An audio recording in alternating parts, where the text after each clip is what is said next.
அவர் மேலே படம்லாம் வந்திருக்கு கலெக்டர். அந்த அப்போ நாங்கள் பண்ண ஆமா அதுக்கு பிருத்திவின்னு ஒரு படம் வந்திருக்கு. அதில் ஒரு சப் கலெக்டர் நான் தான் இருந்தேன். அப்போ நான் வந்து ரைட் ஹேண்ட் மேன் அவருக்கு. ராபின்சன் குரூசோவில் வர மாதிரி மேன் ஃப்ரைடேவாக இருந்தாங்க. சசி இதை போய் பண்ணுன்னு பண்ணிடுவேன். அந்த ஈகோ பிரேக் பண்ணிட்டோன்னு வச்சுக்கோங்களேன், then it becomes a friendly relationship. அங்கேருந்து ஒரு பப்ளிக் ரெப்ரசன்டேட்டிவும் ஒரு ஒரு ஆஃபீஸரும் சேர்ந்து வேலை செஞ்சா ஃபஸ்ட்டு டேவே வந்து படம் மாதிரி. ஆக்சுவலாக படம் இன்ட்ரோ தான். அது படம் இன்ட்ரோ தான். அது எனக்கு ஃபஸ்ட்டு டாஸ்க்கே எங்கள் கலெக்டர் வந்து ஒரு ஆளை பிடிச்சிட்டு வான்னு சொல்கிறார். ஆளை கூட்டிட்டு வானா காலை உடச்சு. இங்கிலீஷில் ஒன்று சொல்லுவாங்க, மோர் ஃப்ரெண்ட்லினஸ் இன்வைட்ஸ் டிஸ்ரெஸ்பெக்ட் அப்படின்னு. இவ்வளோ ஃப்ரெண்ட்லியாக இருக்குது வந்து அது அந்த ப்ராப்ளம் உருவாக்கலையா? இல்லை, respect and not respect comes from இப்போ சிஸ்டமே கொஸ்டின் பண்ண வேண்டியிருக்கல. இப்போ யூபிஎஸ்சியில் ஹூ ஆர் யூன்னு டெஸ்ட் பண்ணுறாங்க, பர்சனாலிட்டி, கிரிட்டிக்கல் திங்கிங் இருக்கா, அனலிட்டிக்கல் திங்கிங் இருக்கான்னு செக் பண்ணுறாங்க. இன்டர்வியூவில் அது மாதிரி கேட்குறாங்க, நீயா இருந்தால் போதும், உனக்கு எல்லாம் தெரியணும்னு அவசியம் இல்லை, எனக்கு இதுதான் தெரியும்னு சொல்லி நான் அப்ரிஷியேட் பண்ணுறேங்க, எடுக்கிறேங்க. உள்ளே வந்த பின்னால் உனக்கு தான் ரூல் புக் இதான் ஃபாலோ பண்ணால், அப்போ அந்த இதில் ப்ராசஸில் ஒன்றுமே இல்லையே. ரூல் புக் ஃபாலோ பண்ணால் ஒரு எக்ஸ் ரோபோ கூட பண்ண முடியும். இது கிரிட்டிக்கல் திங்கிங்கை விட இது வந்து எத்திக்கல் திங்கிங் தான் சொல்லணும்.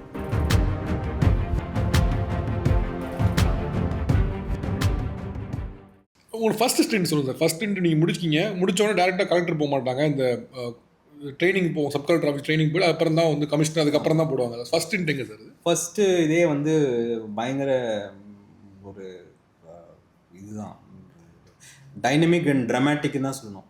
எனக்கு ஃபஸ்ட் போஸ்டிங் வந்து கர்நாடகா தான். என்னை வந்து பெல்காம்னு ஒரு இடத்துல போஸ்ட் பண்ணேன். எனக்கு ஒரு டவுட் சார், நீங்கள் தமிழ்நாட்டில் நம்பர் 1 இல்லை, நீங்கள் நினச்சா ஹோம் கேட்டரே வாங்கலாம்.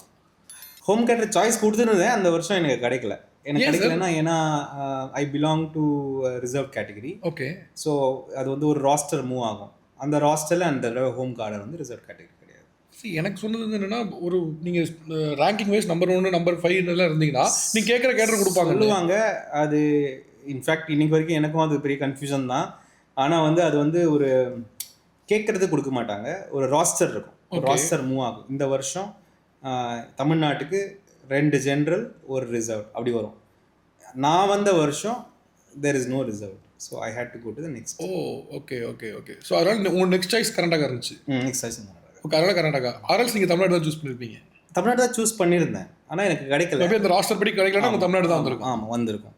ஆனால் நான் கர்நாடகா போனது வந்து எனக்கு வந்து எந்த விதத்துலையும் இப்போ நான் ரெட்ரோஸ்பெக்டிவெல்லாம் பார்க்கும்போது ஈவன் 1 or 2 இயர்ஸ்லேயே எனக்கு நல்லா தெரிஞ்சு போச்சு. It was not a bad decision. எனக்கு வந்து புது ஒரு சமுதாயத்தை தெரிஞ்சுக்கிறதுக்கும், ரெண்டாவது பல ப்ரெஷர் இங்கே இருக்கும், அங்கே அதெல்லாம் எதுவும் இருக்காது. உங்களுக்கு வந்து யூஆர் கம்ப்ளீட்லி அவுட் சைடர். ஜனங்க உங்களை பார்க்க சொல்ல மாட்டாங்க, இந்த கையில் வந்திருக்கு அது மட்டும் சொல்ல மாட்டாங்க. நிறைய விஷயங்கள் உங்களுக்கு வந்து இந்த இதை நீங்கள் இதை பண்ணுங்க அதை பண்ணுங்கன்னு அடிச்சு இன்ஃப்ளூயன்ஸ் வரும்ல. ஃப்ரெண்ட்ஸ் அண்ட் ஃபேமிலி கிட்ட இருந்து அது எதுவும் கிடையாது. So it was a very good tenure. So அது சொன்ன மாதிரி பெல்காமுக்கு போஸ்ட் பண்ணாங்க, ஆனால் போகிறதுக்குள்ளே எனக்கு ட்ரான்ஸ்ஃபர் ஆகிடுச்சு. I was posted back to Bellary. அப்போது உங்களுக்கு ஞாபகம் இருக்குமான்னு தெரியல, பெல்லாரியில் வந்து ஒரு பெரிய mining brothers, Reddy brothers. In fact அவர் இப்போ என் கூட மறுபடியும் ஒரு டஸ்ஸில் ஆரம்பிச்சிருக்காரு. பட் அப்போ ஆமாம், இப்போ அது நீங்கள் நெட்டில் பார்த்து அப்போது வந்து ஒரு பெல்லாரி பிரதர்ஸ் அவங்க வந்து அரசாங்கத்தோடைய ஒரு பிரச்சனை, இப்போ அரசாங்கம் வந்து அவங்களை கண்ட்ரோல் பண்ண பார்க்குது. So they are posting a very strong collector there. And கலெக்டருக்கு வந்து சப் கலெக்டர் தேவையில்ல. ஸோ புதுசாக வந்த பசங்களை யாராவது எனக்கு கொடுங்கன்னு சொல்கிறாரு. இதில் யார் வந்து போகலாம் அப்படின்னு எங்கள் லிஸ்ட்டு கொடுக்குறாங்க. இந்த மாதிரி 8 பேர் புதுசாக வந்திருக்காங்க, இதில் யாரும் செலக்ட் பண்ணிக்கோங்க. அவர் பார்த்துட்டு என் பேர் சசிகாந்த், தமிழ்நாட்டிலேருந்து வந்திருக்கான், அந்த பையன் கொஞ்சம் இதாக இருப்பான் அப்படின்னு சொல்லிட்டு எனக்கு பெல்காமில் போட்டதை மாற்றி இவருக்கு பெல்லாரி போடுங்க, அவர் வரணும் அப்படின்னு சொல்லிட்டு அவருக்கு கலெக்ட் பண்ணி கொடுத்தாரு. அதனால நான் போகிறதுக்குள்ளே எனக்கு ட்ரான்ஸ்ஃபர் ஆகிடுச்சு. So I had to go to Bellary, the most toughest place. And my role was to stop the Bellary brothers. ஏன்னா என் கலெக்டர் அந்த மாதிரி, அவர் மேலே படம்லாம் வந்திருக்கு கலெக்டர். அப்போ நாங்கள் பண்ண பிருத்திவின்னு ஒரு படம் வந்திருக்கு. ஸோ அந்த டைமில் அதில் ஒரு சப் கலெக்டர் நான் தான் இருந்தேன். அப்போ நான் வந்து ரைட் ஹேண்ட் மேன் அவருக்கு. இந்த ராபின்சன் குரூசோவில் வர மாதிரி மேன் ஃப்ரைடேவாக இருந்தாங்க. சசி இதை போய் பண்ணுன்னு பண்ணிடுவேன். ஏன்னா எனக்கு வந்து என் கலெக்டர் சொல்கிறத நான் செய்யணும். ஸோ இப்படி வந்து என் டென்யூர் ஆரம்பிச்சது. ஸோ டே ஒன்னே வந்து நான் இறங்கும் போதே that Janardan Reddy God arrested okay bye CBI. So கலவரம், ஊர் ஃபுல்லாக கலவரம். அந்த கலவரத்தில் தான் நான் போய் இறங்குறேன்னு. அந்த கலவரத்தில் என் ஆஃபீஸு அவர் ஆஃபீஸ் எல்லாத்தையும் அடித்து உடைக்கிறாங்க. அதுதான் என்னுடைய ஸ்டார்டிங் பையன். ஃபஸ்ட்டு டேவே வந்து படம் மாதிரி. ஆக்சுவலாக படம் இன்ட்ரோ தான் அது, படம் இன்ட்ரோ தான். அது எனக்கு ஃபஸ்ட்டு டாஸ்க்கே எங்கள் கலெக்டர் வந்து ஒரு ஆளை பிடிச்சிட்டு வான்னு சொல்கிறாரு. ஏன்னா எங்கள் ஆஃபீஸெல்லாம் அடித்து உடச்சிட்டாங்க. அதில் ஒருத்தனை காட்டி இதான் உனக்கு ஃபஸ்ட்டு டாஸ்க்கு, இவன் போலீஸ் டீம் கொடுத்து இவன் ஈவினிங்குள்ளே என்னை பிடிக்கும். அவன் ஒரு கார்பரேட்டர். அவனை வந்து போலீஸ் டீம் துரத்தும் போது அவன் என்ன பண்ணிட்டான், ஒரு லாட்ஜ்லேருந்து எகிரி குதிச்சு அவன் காலை உடச்சிக்கிட்டான். ஸோ அவனை காலை பேண்டு போட்டு ஹாஸ்பிட்டலுக்கு கூப்பிட்டு வந்தோம். இந்த ஈவினிங் வந்து எங்கள் கலெக்டர் சொல்லார், கரெக்டான அசிஸ்டன்ட் கலெக்டர் நான் செலக்ட் பண்ணியிருக்கேன், ஆளை கூட்டிகிட்டு வானா காலை உடச்சிக்கிட்டான். நான் சொன்னேன் சார் அவன் உழுந்து அவன் உடச்சிக்கிட்டான். இப்படி வந்து அந்த ஒரு வருஷம் ஃபுல்லாக it was completely like wild west தான். பட் அந்த இயர் முடியறதுக்குள்ளேயே I realised I am transforming into something else. நானே சேஞ்ச் ஆகிறேன். ஏன்னா நான் வந்து என்னுடைய ஆக்டிவிட்டி தோரணை எல்லாமே மாறிடுச்சு. I became very stronger and பேசுகிற விதம், அப்புறம் எல்லாரையும் மிரட்டுற விதம். தென் ஐ ரீசெக்ட், இது தப்பு, ஐ ஹாவ் டு சேஞ்ச் அப்படின்னு சொல்லிட்டு I reset myself at that time. And then அது உங்களுக்கு டக்குன்னு விசாரிக்க வச்சது, நோ நம்ம இது நம்ம இல்லை அப்படின்னு. எனக்கு வந்து அது தெரிய ஆரம்பிச்சிச்சு that I am changing into something. இன்சிடென்ட்டாக சேஞ்ச் ஆச்சுதா இல்லை? அது ஒரு இன்சிடென்ட்டாக கூட இருக்கலாம். But I was feeling it was not right. So நான் வந்து டக்குன்னு ஒரு இடத்துல ஃப்ளிப் ஆகிட்டேன். ஐ செட் நோ மோர், இது வரைக்கும் பண்ணது போதும், they have all gone down, எல்லாம் அமைதியாகிட்டாங்க, இதுக்கு மேலே நான் பண்ண மாட்டேன். But my officers wanted me to continue, which I resisted. நான் அதெல்லாம் இதை செய்ய மாட்டேன், இதை செய்ய மாட்டேன்னு சொன்னோடனே so finally I had to be transferred. ஆனால் ட்ரான்ஸ்ஃபர் ஆகும்போது என்னை கூப்பிட்டு என்ன சொன்னாங்கன்னா, நீ செய்ததெல்லாம் கரெக்ட், நாங்கள் ட்ரான்ஸ்ஃபர் பண்ணுறோம், but you are right in what decision you டுக். இந்த மாதிரி விஷயம்லாம் தான் எனக்கு வந்து ஒரு அசர்ஷன். சரி ஓகே, நம்ம வந்து இங்கேருந்து ட்ரான்ஸ்ஃபர் ஆயிடுவோம், we won't be having this anymore, but everybody knew that I took the right decision. ஒரு வேலை பண்ண சொல்கிறாங்க, அதை நான் பண்ண மாட்டேன்னு சொல்கிறேன். அதனால என்ன இன்றைக்கி வரைக்கும் எனக்கு பெல்லாரியில் அந்த ஜனங்க வந்து இன்றைக்கி வரைக்கும் எனக்கு அந்த விஷயத்த சொல்லி காட்டுவாங்க, இவர் தான் நின்னார் அப்படின்ட்டு. ஸோ இதெல்லாம் வந்து எனக்கு எப்பவுமே ஒரு அசெஷன் லைஃப்பில் வந்து இப்போ ஃபர்தர் பாலிட்டிக்ஸில் ஒரு பெரிய ஒரு அட்வான்டேஜ். ஓகே, பெல்லாரிலேருந்து ட்ரான்ஸ்ஃபர் ஆகிறீங்க. பெல்லாரிலேருந்து ட்ரான்ஸ்ஃபர் ஆகி என்னை வந்து ஷிமோகாவில் வந்து ஓகே சிஇஓவாக போஸ்ட் பண்ணுறாங்க. நான் அங்கே போயிட்டு சிஇஓ ஒர்க் பண்ணேன். அது ஃபுல்லாக பஞ்சாயத்து வேலை. ஸோ அதுவும் எனக்கு ரொம்ப பிடிச்சிருந்தது. பப்ளிக் ரெப்ரஸன்டேட்டிவோட, லோக்கல் பாடி ரெப்ரஸன்டேட்டிவ்ஸோட it was a very good experience. ஏன்னா வழக்கமாக என்ன பண்ணால் ஈகோ ஆகும் பஞ்சாயத்துக்கும் சிஇஓ. எனக்கு என்னவோ அங்கே ஈகோ ஆகலை, எனக்கு ஒரு பாசம் தான் ஆயிடுச்சு அவங்க கூட. ஸோ போகும்போது என்ன சொல்லுவாங்கன்னா, சார் இந்த பஞ்சாயத்து பிரசிடென்ட் இருப்பாங்க, நீங்கள் போகாதீங்க சார், அவங்கள உங்கள் சேம்பருக்கு கூப்பிடுங்கன்னுவாங்க. அதெல்லாம் நம்ம ஆளுங்க சும்மா போட்டு விடுவாங்க. அப்போ தான் வந்து நீங்கள் உங்கள் டிக்னிட்டியை மெயின்டைன் பண்ண முடியும். நான் என்ன பண்ணுவேன்னா, நான் போன உடனே அவங்க கூப்பிடும் போதெல்லாம் நான் எதுவும் ரெஸ்பாண்ட் பண்ண மாட்டேன். பட் நானாக போயிடுவேன் அவங்க சேம்பருக்குள்ளே. நான் போய் அவங்க கூட உட்காந்து பேசுறது, அந்த ஈகோவை பிரேக் பண்ணிட்டோன்னு வச்சுக்கோங்களேன், then it becomes a friendly relationship. அங்கேருந்து ஒரு பப்ளிக் ரெப்ரஸன்டேட்டிவும் ஒரு ஒரு ஆஃபீஸரும் சேர்ந்து வேலை செஞ்சால் வி கேன் டூ வண்டர்ஸ். அந்த 1.5 வருஷம் Shimoga I felt like that. In fact எனக்கு போகும்போது சென்ட் ஆஃப் கொடுத்தது பப்ளிக் ரெப்ரஸன்டேட்டிவ்ஸ். வழக்கமாக எப்பயாவது போய் தொலைட்டோம் சனியன்னுவாங்க, இல்லைன்னா கொண்டு போய் அவங்களே ட்ரான்ஸ்ஃபர் பண்ணிட்டு வருவாங்க. இங்கே மட்டும் they gave the send off. அங்கேருந்து நான் சித்ததுர்கா கலெக்டர் ஆனேன். வெரி ஏர்லி 3 years 4 yearsக்குள்ளேயே கலெக்டராக போட்டாங்க. யூஸ்வலாக அது அவ்வளோ கமிஷனர்ஸ் அந்த மாதிரி தானே பண்ணுவாங்க. ஏன்னா அப்போ வந்து எலெக்ஷன் கமிஷனில் வந்து எலெக்ஷன் வந்தது, அசம்பிளி எலெக்ஷன். அதில் வந்து ஒரு கலெக்டர் வந்து கொஞ்சம் கோக்மாக் பண்ணிட்டார். ஸோ அவரை ரீப்ளேஸ் பண்ணுறதுக்கு யாருன்னு பார்க்கும்போது நான் வந்து கொஞ்சம் இந்த எலெக்ஷன் கமிஷன் நான் அசிஸ்டன்ட் கலெக்டராக இருந்தபோதே ஒரு பை எலெக்ஷன் பண்ணேன். அது வந்து ரொம்ப famous by election, Ballari by election சொல்லுவாங்க, பயங்கர famous by election, Sriramulu versus. So அதனால என்னை வந்து எலெக்ஷன் கமிஷன் செட் இவனை போடுங்கன்ட்டு. So I was posted collector. First day election தான். ஸோ நான் அங்கே எலெக்ஷன் நல்லா மேனேஜ் பண்ணேன். அது இல்லாமல் நான் எலெக்ஷன் கமிஷனுக்கு ட்ரெயினராக போவேன். ஏன்னா அந்த எலெக்ஷன் பண்ணும்போது புது சிஸ்டமில் பண்ணோம். ரைட். ஸோ அதனால் I use to go as trainer. So அதனால் எலெக்ஷன் அங்கே நடத்தினேன். ஸோ அதுலேருந்து எலெக்ஷன் கமிஷன் கூட எனக்கு ஒரு எப்போவுமே ஒரு டச் உண்டு. ஏன்னா எலெக்ஷன் ஆஃபீஸர் மாதிரி தான். 7 எலெக்ஷன் இது வரைக்கும் நான் பண்ணிட்டேன்.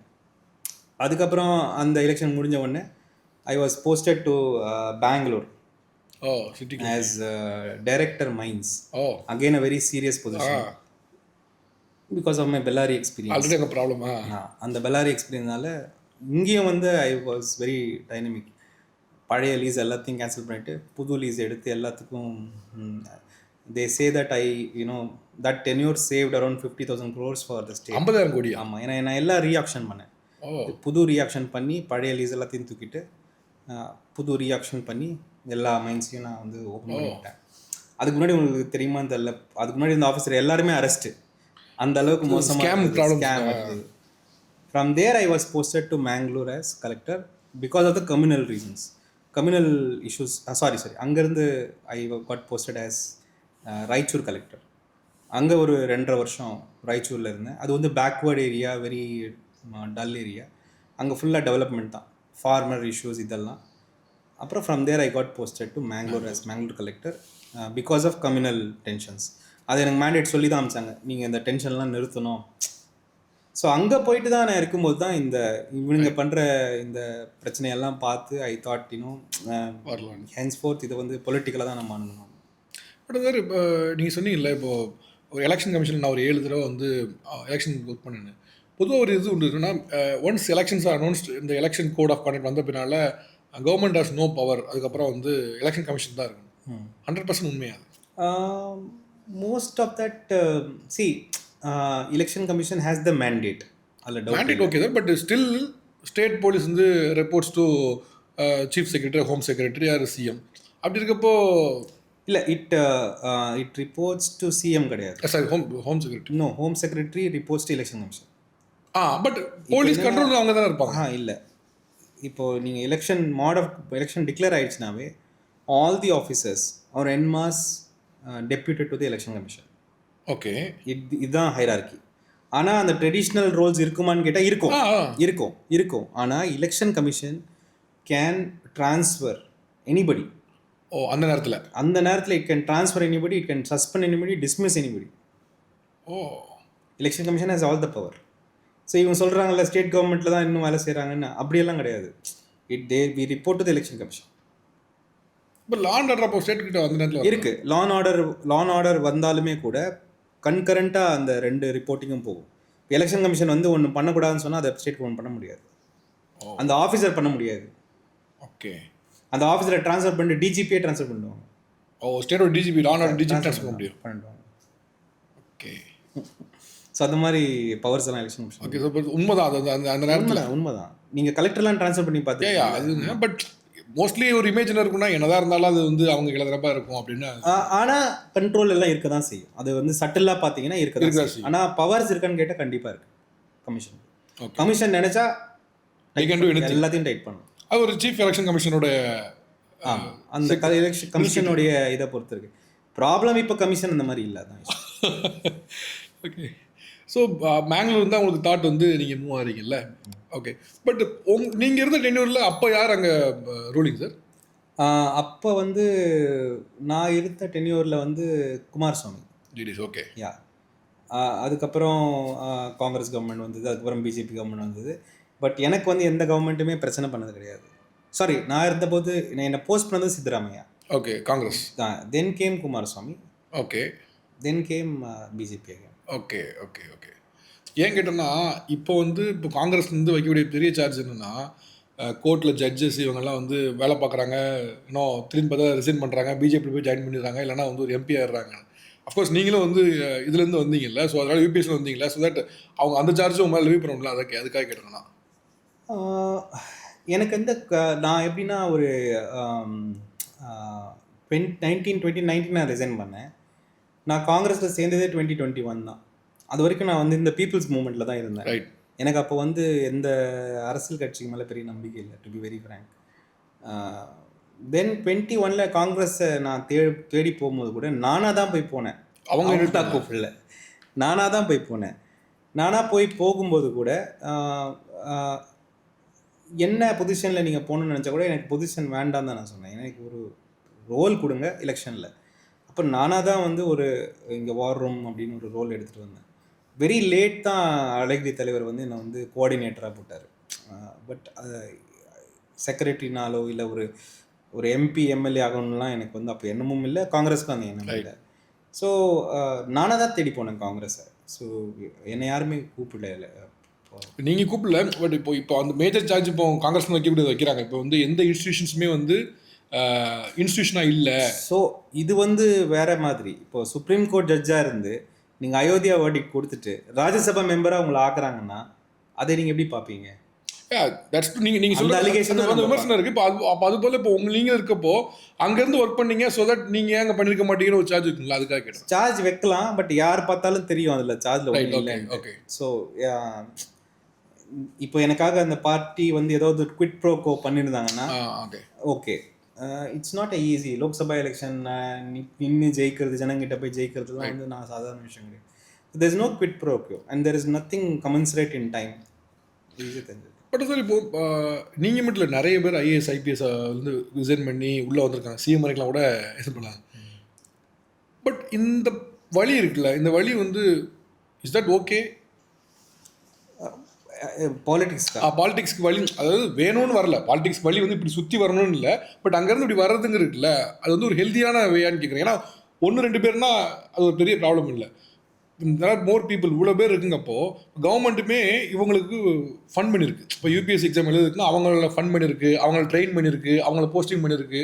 ஸோ இப்போ பீப்புளோட மணி அதில் இன்வால்வ் ஆயிருக்குல்ல. அப்படிங்கப்போ ஒரு நம்பர் ஆஃப் பீப்புள் வந்து அங்கேருந்து குவிட் பண்ணி இங்கே வராங்க அப்படின்னா இப்போ அந்த இடத்துக்கு இன்னொரு ஆளை போடணும். ஸோ இப்போ அங்கே ஒரு செலவினம் இருக்க தான் செய்யுது. ஸோ இப்போ இது வந்து ஒரு ஹெல்த்தியான வேயான்னு கேட்குறேன். என்ன கேட்டால் first of all the numbers are very less.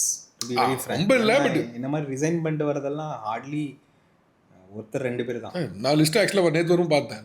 2 நிறைய பேர் இருக்காங்க சார். சில பேர் வந்து majority of people BJP choose பண்ணிருக்காங்க, சில பேர் காங்கிரஸ், இல்லை சில பேர் வேற இடத்துக்கு போயிருக்காங்க. ஏஜ் குரூப்பை நீங்கள் பாருங்க, அது கொஞ்சம் ரொம்ப எல்லாம் ரிட்டையர்மெண்ட்டுக்கு முன்னாடி தான் பண்ணுவாங்க. அப்படி பண்ணா இல்லைன்னா ரிட்டையர்மெண்ட் ஆகிட்டு தான் பண்ணுவாங்க. ஸோ இந்த 50s பண்ணா வாலண்டரி, அதாவது எக்ஸ்டென்ஷன் கிடைக்காது அப்படின்னும் போது பண்ணுவாங்க. அந்த மாதிரிலாம் உண்டு. எனக்கு தெரிஞ்சு 30s 40s யாருமே பண்ணது எனக்கு தெரிஞ்சு 2 பேர் தான். ஸோ ஃபர்ஸ்ட் ஆஃப் ஆல் அந்த நம்பர் பெருசு இல்லை. ரெண்டாவது வந்து நீங்கள் வந்து பப்ளிக் லைஃப்பில் தான் போகிறீங்கன்னா it doesn't make a big difference. இப்போ நீங்கள் வந்து ரிசைன் பண்ணிவிட்டு நான் வந்து ஒரு கார்ப்பரேட் கம்பெனி ஆரம்பிக்க போகிறேன்னா yes I am going to some completely different tangent altogether. அது இல்லாமல் நான் வந்து ஒரு ஐஏஎஸ் அதிகாரியாக வந்துட்டு ஒரு பப்ளிக் ரெப்ரஸன்டேட்டிவாக போகணுன்னு ஆசைப்பட்றேன்னா அது அவ்வளோ பெரிய டிஃப்ரென்ஸ் இல்லை. பப்ளிக் லைஃப்பில் தான் நான் திருப்பி போகிறேன். நீங்கள் பொது வாழ்க்கை தான் வரீங்க, பாலிசி இம்ப்ளிமெண்டேஷன்லேருந்து பாலிசி மேக்கிங்க்கு நான் போகிறேன்னு வச்சுக்கலாம். அதனால அது ஒரு பெரிய அவ்வளோ பெரிய துபி உங்களேன்னு கேட்கல, நான் 2 வகையை பிரித்து தான் கேட்டேன். ஒன்று வந்து அகைன் அது ஒரு பப்ளிக் மணி ஒன்று இருக்குது, அரசாங்கம் ஸ்பெண்ட் பண்ணது அது பப்ளிக் மணி தான், அது ஒன்று. இன்னொன்று யூபிஎஸ்சிக்குள்ளே வர்றவங்க வந்து டு பி ஃப்ராங்க் சில பேருக்கு வந்து சர்வீஸ் மட்டும் தான், வேறு எந்த மென்டாலிட்டியுமே இல்லைன்னு நீ வரணும்னு நினச்ச மாதிரி வரலாம். இப்போ அவங்களுக்குமே கூட ஒரு சின்ன நம்ம ரீகன்சிடர் பண்ணணுமோ அப்படின்னு ஒரு தாட் வரும்ல, 2க்கான வாய்ப்பு இருக்குல்ல, அதை தான் கேட்டேன். ரீகன்சிடர் பண்ணணும்னா யூனோ ஐ டோன்ட் திங்க் அது ஒரு பெரிய ஃபேக்டராக ப்ளே ஆகும்னு எனக்கு தோணலை. ஏன்னா நம்பரே முதல்ல கம்மி தான். நம்பர் இல்லை சார், நம்ம ரொம்ப பெரிய நம்பர். ஃபார் எக்ஸாம்பிள் ஒரு ஆல்டர்னேட்டிவ் நான் தரேன். இப்போ வந்து நீங்கள் ஐஏஎஸ் ஆகிறவங்க பாதி பேரை பார்த்தீங்கன்னா எல்லாம் டாக்டர்ஸ் தான்.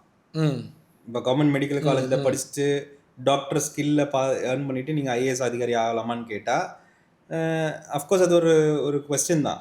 ஆனால் நீங்கள் பப்ளிக் லைஃப்பில் தானே திரும்பி வரீங்க, நீங்கள் வேறு விதமாக கான்ட்ரிபியூட் பண்ண போகிறீங்க. இது நீங்கள் வந்து டாக்டர் ஆகிட்டு ஒரு ப்ரைவேட் கம்பெனி ஆரம்பித்து ஏதோ ஒன்று பண்ணுறீங்கன்னா அது ஒரு விதமான வேறு விதமான டோட்டல் டிவியேஷன். இல்லைனா நீங்கள் யூஎஸ் போய் வேறு ஏதோ பண்ணுறீங்க அப்படின்னா அது ஒரு டோட்டல் டிவியேஷன். நீங்கள் இதே பப்ளிக் லைஃப்பில் தான் வரீங்க, வேறு ஒரு ஃபார்மேட்டில் வரீங்கன்னும் போது ஐ டோன்ட் திங்க் அது ஒரு பெரிய ப்ராப்ளமாக நம்ம பார்க்க முடியாது. ஓகே, நீங்கள் யூபிஎஸ்சி ஆஃபீஸர் ஆகிறதுக்கு முன்னால் இந்தியாவை பார்த்துருப்பீங்க, ஆனதுக்கப்புறம் இந்தியா பார்த்துருப்பீங்க. என்ன சேஞ்ச் உங்கள் தாட் ப்ராசஸில் நீங்கள் பார்த்த விதத்தில் என்ன சேஞ்சஸ்? ஏன்னா நீங்கள் UPSC officer across India travel பண்ணியிருப்பீங்க, பீப்புள் பார்த்துருப்பீங்க, கல்ச்சர்ஸ் பார்த்துருப்பீங்க. ஸோ உங்களுக்கு இந்தியா அப்போ என்ன பட்டுச்சு? எனக்கு ஒன்றுமே டிஃப்ரென்ஸ் தெரியல. எனக்கு 2மே ஒரே மாதிரி பார்த்துருக்கேன். ஓகே, ஏன்னா நான் அந்த கொடூரமான இந்தியாவை அதுக்கு முன்னாடியே பார்த்துருக்கேன். ஓகே, நான் உள்ளே வந்ததுக்கப்புறம் இந்த பக்கத்துலேருந்து பார்த்துருக்கேன், அதுக்கு முன்னாடி அந்த பக்கத்துலேருந்து பார்த்துருக்கேன். ஆனால் நான் வந்து அந்த டைமில் இருக்கும்போது நான் சொன்ன மாதிரி நான் பல இடங்களுக்கு போய் தான் அந்த it's not an easy place to live. Especially எல்லா சமுதாயங்களுக்கு இது வந்து ஒரு சாதாரண இடம் கிடையாது. ரொம்ப கஷ்டப்படுற கஷ்டத்தை கொடுக்குற ஒரு இடம் தான். பெண்களுக்காக இருக்கட்டும், இல்லை ஒடுக்கப்பட்ட சமுதாயங்களுக்காக இருக்கட்டும், இளைஞர்களுக்காக கூட இருக்கட்டுமே, it is not a very favourable place. பலவிதமான ஹைரார்கிஸ், பலவிதமான டாண்டிங், ஹியூமிலியேஷன்ஸ் எல்லாம் இருக்க தான் செய்யும். இதை நீங்கள் ஐஏஎஸ் அதிகாரியை நீங்கள் அந்த பக்கத்துலேருந்து பார்ப்பீங்க. அதே தான், ஒன்றும் பெரிய டிஃப்ரென்ஸ் இல்லை. ஸோ கலெக்டிவாக நம்ம மேலே போயிட்டுருக்கோன்னு தான் நான் சொல்லலாமே தவிர நடுவில் எதுவும் பெரிய மாறுதல் வந்த மாதிரி எனக்கு தெரியல. ஓகே. ஸோ இந்தியாவோட அழகுன்னு என்ன சொல்லுவீங்க? சில பேர் செக்குலரிசம் வாங்க. இந்தியாவோட அழகுன்னு நீங்கள் என்ன சொல்லுவீங்க? கேயோஸ். கியாஸா? இந்தியாவோட அழகு கேயோஸ் தான். அதாவது ஒரு ஆர்டருக்குள்ளே வரமாட்டோம் நம்ம. நீங்கள் ஒரு ரோட்டுக்குள்ளே போனீங்கன்னா ஒரு சைக்கிள் இப்படி போவோம், ஒருத்தர் இங்கே வருவான், ஒருத்தர் அப்படி போவான். ஆனால் யாருமே யார் மேலேயும் இடிச்சிக்க மாட்டாங்க. அதனால் நம்மளை வழிமுறைப்படுத்தி ஆர்மி மாதிரி நடக்க வைக்க முடியாது. ஸோ அந்த கேயோஸில் எல்லாருக்கான ஸ்பேஸ் நம்ம க்ரியேட் பண்ணணும். எல்லாரையும் நம்ம அக்செப்ட் பண்ணிப்போம். எல்லாரோட செலிப்ரேஷனும் ஓடும். அதுதான் எனக்கு பியூட்டியாக தெரியுது, மற்ற இடங்களில் இல்லாதது. ஸோ இந்த கேயோஸ் இருக்கிற வரைக்கும் இந்தியா வந்து பியூட்டிஃபுல்லாக தான் இருக்கும். அதுதான் அழகு நினைக்கிறேன். அதுதான் அழகு.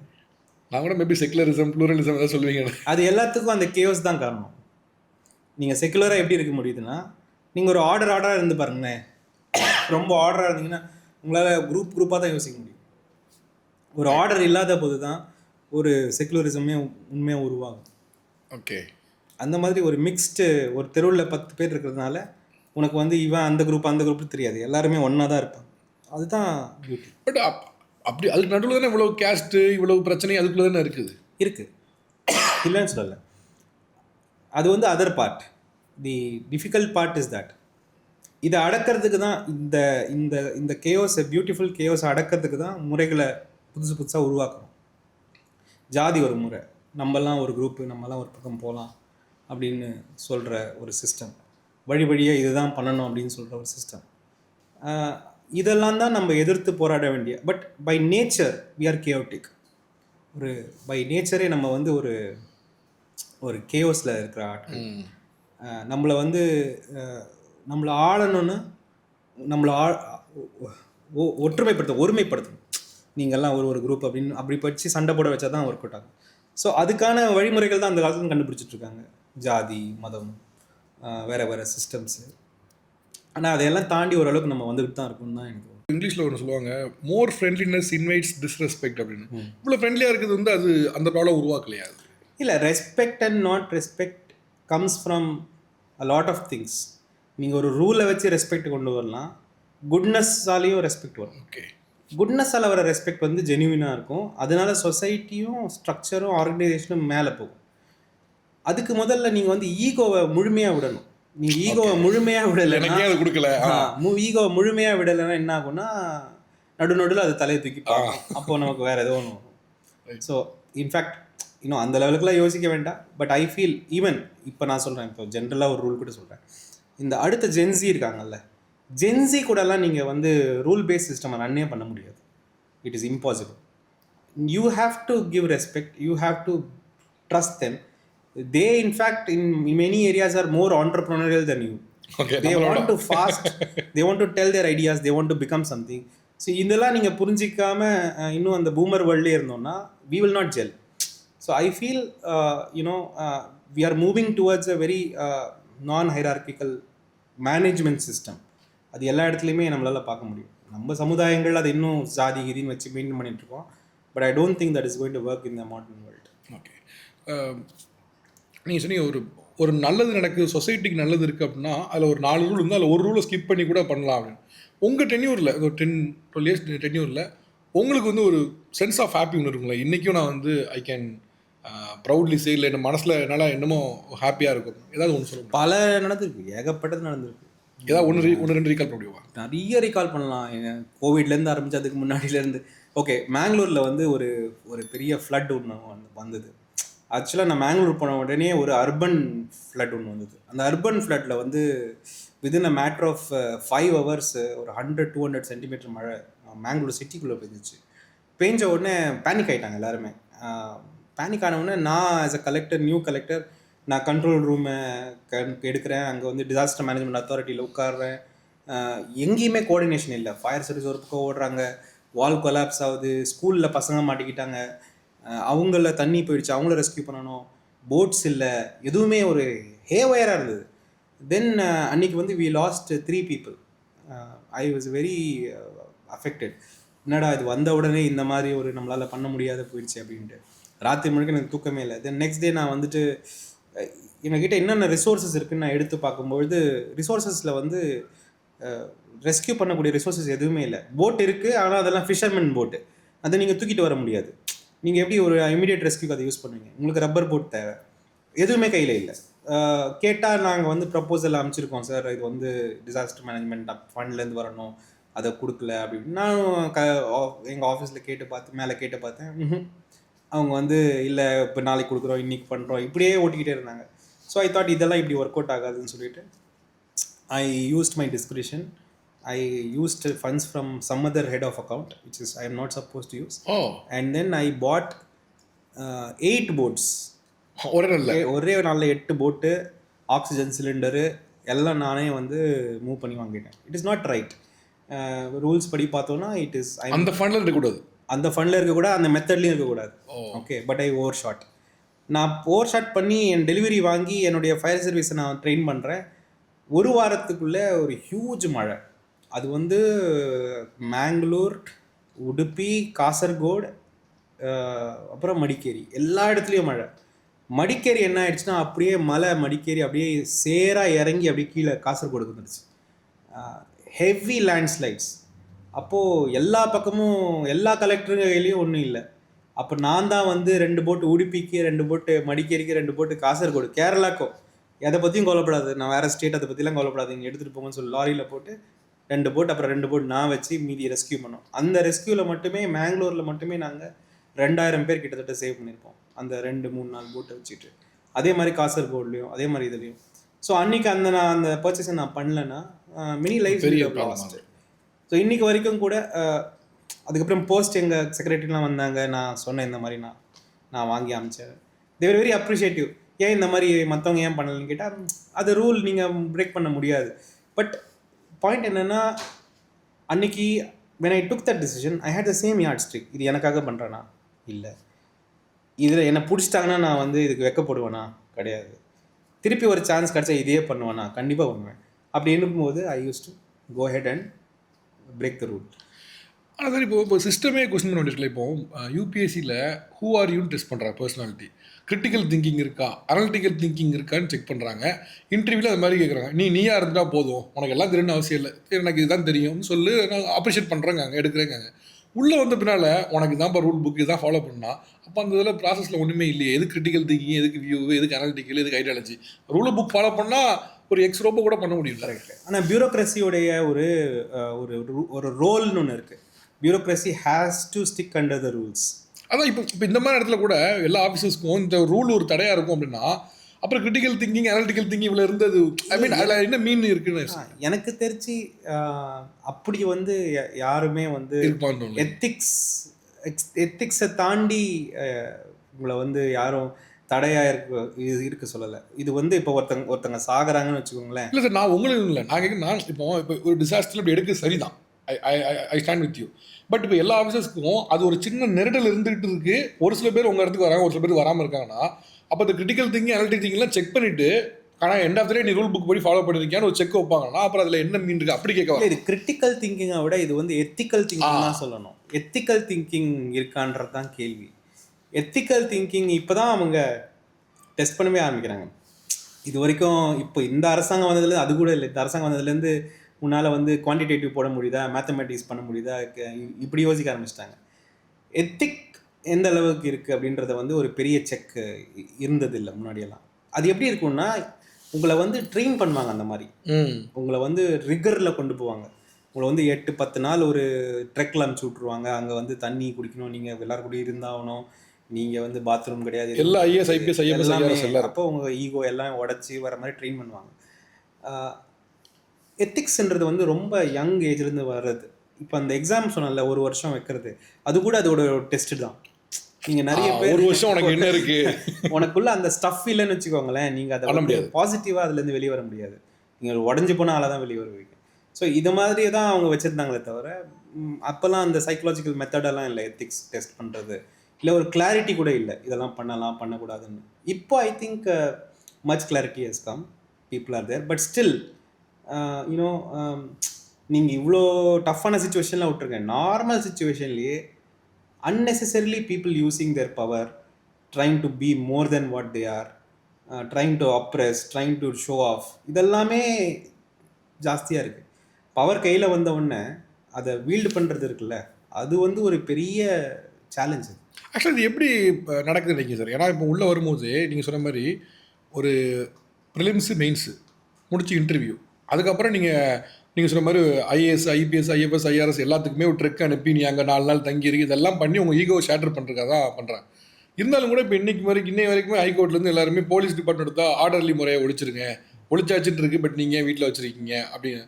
இது சேம் ஐஏஎஸ் ஐபிஎஸ் ஐஎஃப்எஸ் எல்லாத்துக்குமே இந்த ஒரு பிரச்சனை ஏதோ ஒரு வகையில் இருந்துக்கிட்டே தான் இருக்குது. அங்கே ஷேட்டர் பண்ணிட்டாங்கன்னு முடிஞ்சிருச்சு தியரட்டிக்கலில், ஆனால் இங்கே வந்தோன்னே அது வந்துடுது. இது எப்படி கையில் பவர் வந்த உடனே உங்களுக்கு உங்களை வந்து கண்ட்ரோல் ரொம்ப தவறிடும். அதாவது வந்து நீங்கள் நினைக்கலாம் நம்மலாம் தவறுவோமான்னு, அது மாற்றும். அதனால தான் சொல்கிறேன், கான்ஷியஸாக நீங்கள் அதுலேருந்து வெளியே இல்லைன்னா, இதுலேருந்து நீங்கள் கான்ஷியஸாக வெளியே இருக்கணும். கான்ஷியஸாக வெளியே இல்லைன்னா அது உங்களை அப்படியே ஆட்டோமேட்டிக்காக மாற்றிடும். உங்களை டச் பண்ணும், உங்கள் குடும்பத்தை டச் பண்ணும், அப்படியே அதுக்கப்புறம் நம்மளை ஸ்லோவாக ஜஸ்டிஃபை பண்ண ஆரம்பிப்போம். சரி பரவாயில்ல, இதனால என்ன அதனால என்னன்னு ஜஸ்டிஃபை பண்ணி ஒரு பாயிண்ட்ல வந்து சரி ஓகே இதெல்லாம் உலக முறை அப்படின்னு போயிடும். அதனால கான்ஷியஸாக நீங்கள் வெளியே இருக்கணும். ஆனால் அது கூட அரகன்ஸ் வரக்கூடாது, அது பார்த்துக்கணும். சில பேர் வந்து நாங்கள் எக்ஸ்ட்ரீம்லி ஹானஸ்டாக இருப்பாங்க, எக்ஸ்ட்ரீம்லி வேலை பார்க்க முடியாது, அவங்களோட அரகண்டாக இருப்பாங்க, அவங்களால ஒரு ஆர்கனைசேஷன் ரன் பண்ண முடியாது. பட் மோராலஸ் இப்போ எனக்கு என்ன தோணுது, இப்போ ஆஃப் லேட் இந்த ஃபண்ட்ஸ் இஷ்யூ இதெல்லாம் வந்த பின்னால் எனக்கு என்ன தோணுதுன்னா, இப்போ ஒரு டிஸ்ட்ரிக்டில் இருக்கக்கூடிய கலெக்டரோ இல்லை ஒரு கார்பரேஷனில் இருக்கக்கூடிய கார்பரேஷன் கமிஷனரோ இவங்க மோராலஸ் வந்து ஒரு கம்பெனியோட சிஇஓ மாதிரி அந்த ஃபண்ட் வருதா இதை வச்சு மேனேஜ் பண்ணு, இதை வச்சு அதை பண்ணுன்னு எண்டாத்துலேயே ஒரு எக்ஸல் ஷீட் போட்டு ஒர்க் பண்ணுற மாதிரி அதுக்கு புஷ் ஆன மாதிரி தோணுது. நீங்கள் என்ன நினைக்கிறீங்க? ஆமாம், அது இன்ஃபேக்ட் அதனால தான் கூட பெரிய விஷயம். இப்போல்லாம் எப்படின்னா, இப்போன்றதில் முன்னாடியிலேருந்தே இந்த கமிட்டட் ஆஃபீஸர்னு சொல்லுவாங்க. நீங்கள் வந்து ஒரு சில சிஸ்டமுக்கு கமிட் ஆனால் தான் நீங்கள் அந்த பொசிஷனுக்கே போவீங்க. அந்த மாதிரி கமிட்டட் ஆஃபீஸர்ஸ் நிறைய பேர் வந்துட்டாங்க. ஸோ அவங்க வந்து சிஸ்டமே வந்து அவங்க அதை இனேபிள் பண்ணுறத, ஒரு கரப்ட் சிஸ்டமை இனேபிள் பண்ணுறதுக்கான மெத்தட்ஸ் தான் அவங்க பார்ப்பாங்க. அதில் வந்து நிறைய ஷோ ஆஃப் இருக்கும். நீங்கள் ஆஃபீஸர் லெவலில் பார்த்தாலே தெரியும், யார் ஓவராக ஷோ பண்ணுறாலோ எதையோ மறைக்கிறதுக்கு தான் ஷோ பண்ணாங்க. நல்ல ஆஃபீஸர்லாம் உங்களுக்கு பேர் கூட தெரியாது, உங்களுக்கு பேர் கூட தெரியாது. ஒரு ஆஃபீஸரோட பேர் உங்களுக்கு வெளியே தெரியுதுனாவே, ஏன்னா எங்கள் சர்வீஸில் வந்து 3 விஷயம் இருக்குது சார்: நியூட்ராலிட்டி, டிரான்ஸ்பரன்சி, அனானிமிட்டி. நியூட்ரலாக இருக்கணும், நீங்கள் டிரான்ஸ்பரண்டாக இருக்கணும், எல்லாத்தோட முக்கியமாக அனானிமஸாக இருக்கணும், உங்கள் முகமே தெரியக்கூடாது. இதுதான் பியூரோக்ரஸியோட க்ரக்ஸு. நீங்கள் இன்றைக்கி பார்த்தீங்கன்னா முகம் தெரியறது ஃபஸ்ட்டு வேலையாக வச்சுருக்காங்க. ஸோ நீங்கள் அதை வந்து ஈஸியாக ஸ்பாட் பண்ணிடலாம். நீங்கள் எங்கள் சமுதாயம் யாரை ஹீரோ ஆஃபீஸர்னு சொல்லுதோ, ரீசெக்குன்னு நான் சொல்லுவேன். ஓகே ஓகே, கொஞ்சம் உத்தரவு ரீசெக்குன்னு நான் சொல்லுவேன். Hero officers names you will not know. Okay okay, they will be extremely anonymous. Okay okay, சைலண்டாக அவங்க வேலையை மட்டும் பார்த்துட்டு இருப்பாங்க. கண்டிப்பாக, அதுதான் எங்களுடைய வேலையை கூட. ரைட். எப்படின்னா ஒரு ஒரு சோல்ஜருக்கு வீரம்னு சொல்கிறோம்ல, வீரம் இல்லாமல் ஒரு சோல்ஜர் உண்டா, அந்த மாதிரி அனானிமிட்டி இல்லாமல் ஒரு ஐஏஎஸ் ஆஃபீஸர் கிடையாது. ஓகே, ஸோ அதுதான் மெயின். ஓகே ஓகே, இந்த ரோடை நீங்கள், இந்த பிரிட்ஜை நீங்கள் தான் கட்டியிருப்பீங்க நின்று, ஆனால் அதில் எங்கேயுமே நீங்கள் இருக்கக்கூடாது.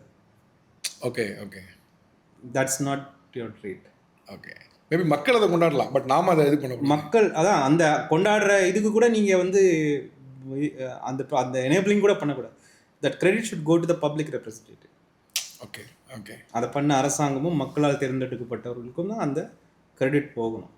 பட் ஒரு கலெக்டரோட பிரெயின் சைல்டுன்னு வச்சுக்கோங்களேன், ஒரு ஐடி ஸ்கீமு, ஒய் நாட் அது வந்து அவரோட தான் இருக்கணும்னு நினைக்கிறீங்க? இப்போ ஏன்னா மெம்பர் ஆஃப் பார்லிமெண்ட்டோ இல்லை மெம்பர் ஆஃப் லெஜிஸ்லேட்டிவ் அசம்பிளியோ அவங்க எடுத்துக்கப்போ அந்த ஐடியாவே ஒரு கலெக்டரோட பிரெயின் சைல்டு. ஏன் ரோல் வந்து அது கிடையாது சார். பியூரோக்ரஸியோட ரோல் வந்து பாலிசி, கவர்மெண்ட் பாலிசியை வந்து எக்ஸிக்யூட் பண்ணுறது, இனேபிள் பண்ணுறது தான் ரோல். ஏன்னா இப்போ நான் ஒரு ஃபார் எக்ஸாம்பிள் நான் ஒரு 10 லட்சம் ரூபாய்க்கு நான் ஒரு பிரெயின் சேல் ப்ராஜெக்ட் பண்ணேன்னு வச்சுக்கோங்களேன், அது ஃபெயில் ஆக போகுதுன்னு வச்சுக்கோமே, am I questionable? No. How can I take that advantage? But a public representative is questionable. Yeah. He will be questioned in the forum. So that person has to take the responsibility. Okay. So I need to be enabling him or her. So execute பண்ணுறது தான் எங்களோட வேலை. அதுதான். அப்போ நான் அதில் இருக்கக்கூடாது. அது அவருடைய ஒரு பஞ்சாயத்து தலைவருடைய ஒரு வேலையாக இருக்கணும். அதை நான் வந்து பண்ணியிருக்கலாம், பேக்ல இருந்து நான் சொல்லியிருக்கலாம், அவருக்கு புரிய வச்சிருக்கலாம், அவருடைய இதில் பண்ண வச்சிருக்கலாம். ஆனால் அது அவருடைய டிசிஷனாக தான் இருக்கு. அதுதான் வந்து பியூரோக்ரஸியோட ரோல். ஓகே, ஸோ அந்த கிளாரிட்டி வேணும், அந்த கிளாரிட்டி வேணும். அதுதான் உங்கள் ட்ரைனிங். Beautiful sir, beautiful. அதனால எனக்கு மைண்டில் இருந்தது ஜேர்னிலேருந்து இன்னைக்கு பாலிடிக்ஸ் வரைக்கும். So you cover all those things. Thank you, ரொம்ப நன்றி. தேங்க்யூ. அவர் நன்றி.